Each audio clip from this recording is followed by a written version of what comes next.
2.5 goes over compound inequalities. Compound inequalities are literally two different inequalities that are put together with either an and or an or. When we're working with and statements, both of those inequalities must be true in order for the and statement to be true. With an or statement, only one of the two needs to be true in order for the entire statement to be true.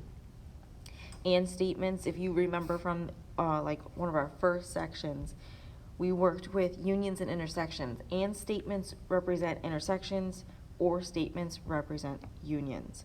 So if we look at example 1, we're determining whether each compound inequality is true. So for A, we have 3 is greater than 2 and 3 is less than 5. In order for the entire thing to be true, both of these inequalities must be true because there's an and in between them. So we look at the first. 3 is greater than 2. That, in fact, is true. 3 is less than 5. That's also true. So because both of these inequalities are true and there is an and statement or an and in between them, this entire compound inequality is true. Same thing for example B. In order for the entire inequality to be true, both of those inequalities have to be true because there's an and in between the two. So looking at the first one, 6 is greater than 2. That's true. The second one, we have 6 is less than 5. That's not true. So because the second one within this and statement is not true, then we have a false statement. For a compound inequality that has or in between the two statements, only one of these two must be true. So for example 2a, we have 2 is less than 3 or 2 is greater than 7. We look at this and we ask ourselves, is 2 less than 3? That's true. Is 2 greater than 7? No. There is an or, so only one of these has to be true in order to make the entire thing true, which in fact one of them is, so this is true. For B, we have 4 is less than 3 or 4 is greater than or equal to 7. Look at the first one. Is 4 less than 3? No. Look at the second one. Is 4 greater than or equal to 7? No. Because neither of these are true and there's an or, one of them has to be true, this is false. For example 3, we're just asked to determine whether each of the inequalities can use 5 as a satisfaction. So for A, we have x is less than 6 and x is less than 9. For this one, we put the 5 in for both the x's. So we're going to have 5 is less than 6 and 5 is less than 9. You look at this. Is 5 less than 6? Yes, it is. Is 5 less than 9? Yes. Do we have a true statement for both? Yes.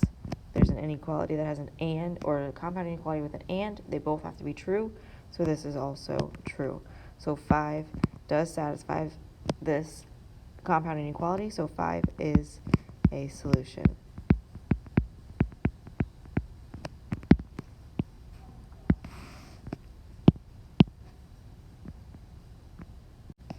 For B, we have 2x minus 9 is less than or equal to 5, or negative 4x is greater than or equal to negative 12. We're going to do this by plugging in that 5 wherever x is. So this is going to give us 2 times 5 minus 9 is less than or equal to 5, or negative 4 times 5 is greater than or equal to negative 12. The 2 times 5 gives us 10 minus 9 is less than or equal to 5, and the negative 4 times 5 is negative 20 is greater than or equal to negative 12. For the 10 minus 9, that gives us 1 is less than or equal to 5, or negative 20 is greater than or equal to negative 12. We have an or statement here, so only one of these must be true in order to give you a true statement for the compound inequality. So look at the first one. 1 is less than or equal to 5. Is 1 less than or equal to 5? Yes. for the negative 20 is greater than or equal to negative 12, that's false, but it doesn't matter because we have an or statement and only one of these has to be true. So 5 is a solution for this one as well.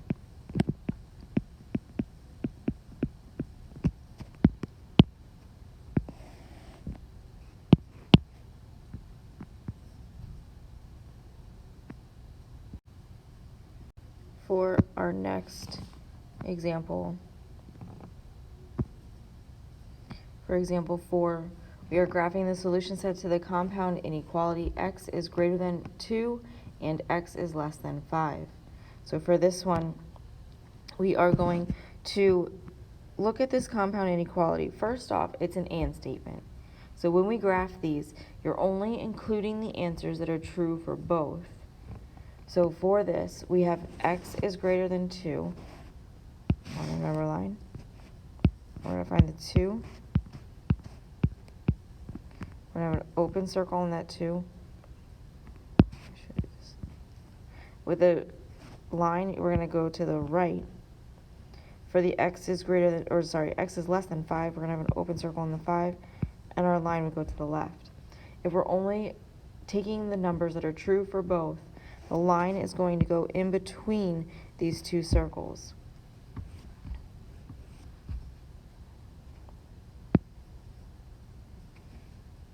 You could have also rewritten this compound inequality because it's an and statement and your lines will go in towards each other as 2 is less than x, which is less than 5.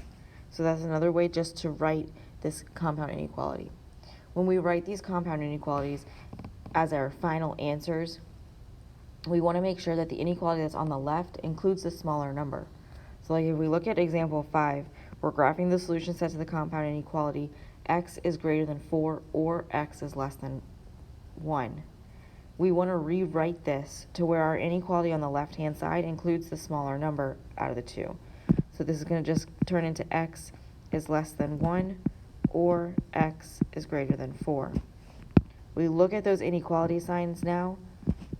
The signs point away from each other, so our lines are going to point away from each other when we graph this.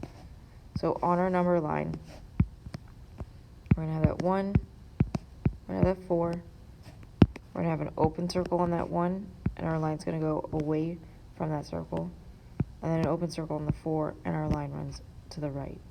So those two lines are going to go opposite of each other if it's an or statement, and the two lines will go in towards each other for an and statement, and we'll just connect the 2 points.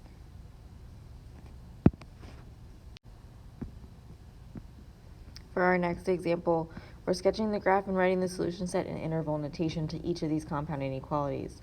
For A, we have x is less than 3 and x is less than 5. Now this is an and statement, so you want only the numbers that make both statements true. So with this, you have two signs. Your inequality on the left includes a smaller number already. So your two signs point the same way. So when this happens, you have an intersection with these two inequalities. So you got to think to yourself that x is less than 3 includes anything from negative infinity up to the 3, not including the 3. For the x is less than 5, it's anything from negative infinity to the 5, not including the 5.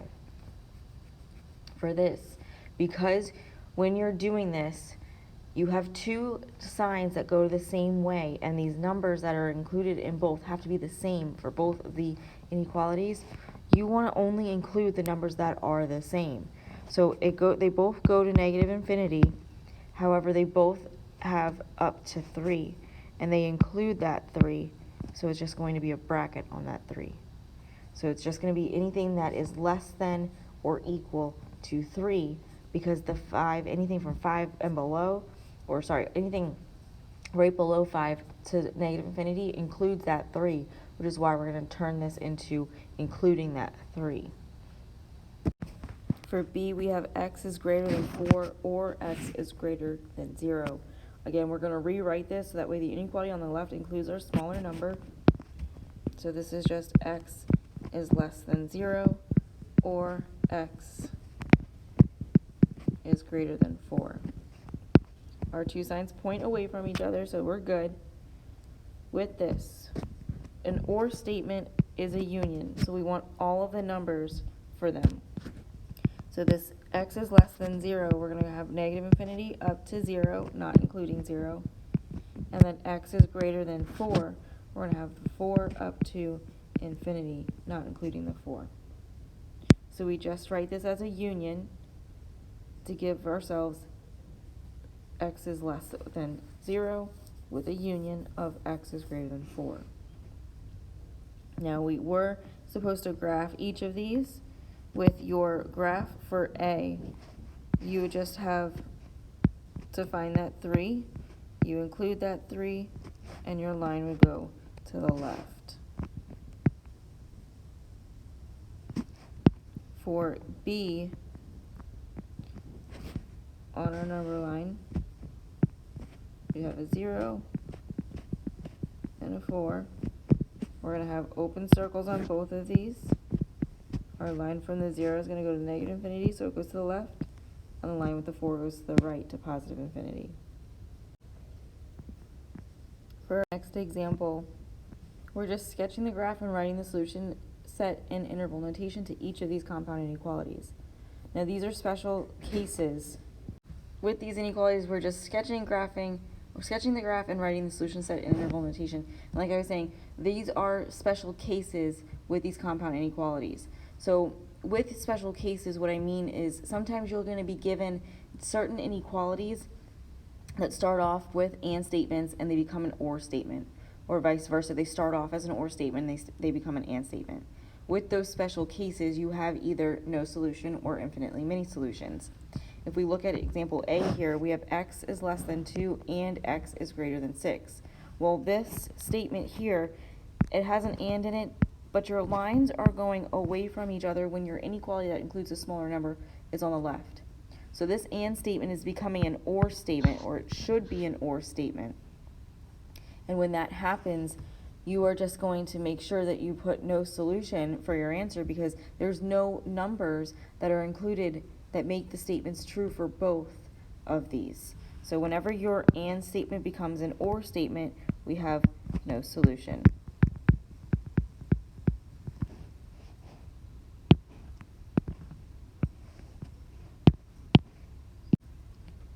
For example B, we have x is less than 3 or x is greater than 1. So if we rewrite this to where our inequality that has a smaller number is on the left, we have x is greater than 1 or x is less than 3. Now this or statement becomes an and statement. So when that happens, we have infinitely many solutions.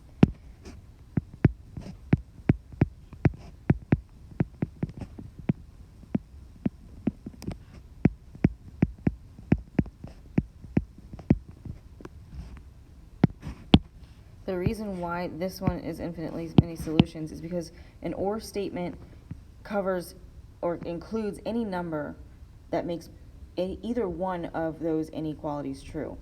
So because it's literally going from negative infinity to positive infinity, it would literally be infinitely many solutions.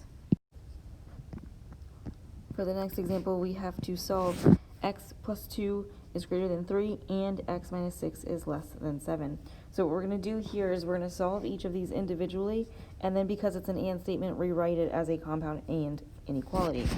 So for the x plus 2 is greater than 3, we're going to just subtract the 2 from each side to get x is greater than 1. For the x minus 6 is less than 7, we're going to add the 6 to both sides and get x is less than 13. The inequality on the left includes the smaller number. The signs go in towards each other, so this is an and statement. We're going to rewrite this as a final answer of 1, x, and 13. So our smallest number is going to go to the left, our variable goes in the middle, and our biggest number goes to the right. Our inequality signs are not going to switch the way that they are open to. So right now, the x is greater than 1, the sign's open to x, it stays open to x. With x is less than 13, it's open to the 13, so we're going to keep it open to the 13. To graph this, we are going to have our number line. We're going to find the 1.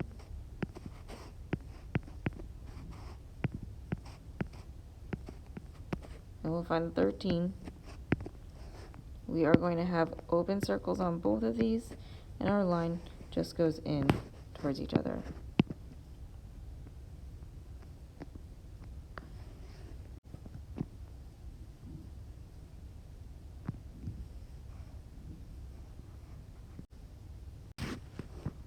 For example 9, we're graphing the solution set to the compound or inequality. So we have 5 minus 7x is greater than or equal to 12, or 3x minus 2 is less than 7. For the 5 minus 7x is greater than or equal to 12, I'm going to start by subtracting the 5 from each side. So this gives me, say, negative 7x is greater than or equal to 7. From here, I just divide each side by that negative 7. Remember, when I divide each side of an inequality by a negative, I switch that inequality sign. So this is x is less than or equal to negative 1. For the other inequality, I'm going to add the 2 to both sides. I get 3x is less than 9. Then I just divide each side by the 3 and get x is less than 3. From here, I'm going to rewrite this as a compound inequality using that or, because my 2 signs point. They don't point. So hold on. We are going to look at this again. They do not point away from each other. They point going to the same direction. It is an or statement. So we want all of the numbers that are included that make both or one of these statements true. So the one that we're going to work with, or just keep, is the x is less than 3, since that includes the numbers that are less than or equal to negative 1 as well. So with this, that's our only answer. On our number line, we would just find that 3. We would have an open circle on the 3, and our line would go to the left. So this x is less than 3 is the only inequality. That's our answer for this one.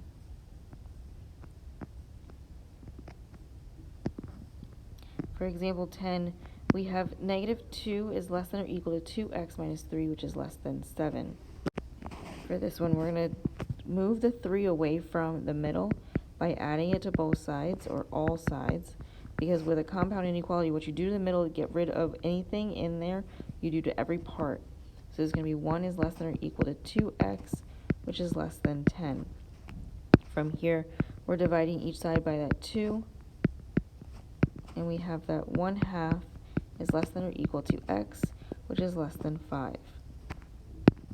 If you were to graph this, you would just look for the 1/2 and the 5, closed circle on the 1/2, open circle on the 5, and the line would go in towards each other. For our last example, we have negative 1 is less than 3 minus 2x, which is less than 9. So we're solving this first by subtracting the 3 from every part. We have negative 4 is less than negative 2x, which is less than 6. Then we divide every part by that negative 2. When we divide every part by that negative, we want to make sure that we switch the inequality signs as well. So this is going to give us positive 2 is greater than x, which is greater than negative 3. We're going to rewrite this to where our number that's smaller goes first. So it's just going to be negative 3 is less than x, which is less than 2.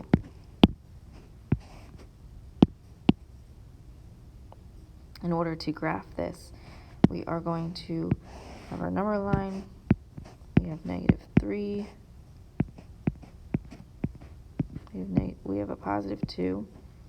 We're going to have open circles on both of these. And then our numbers would just, or our line would just go in towards each other.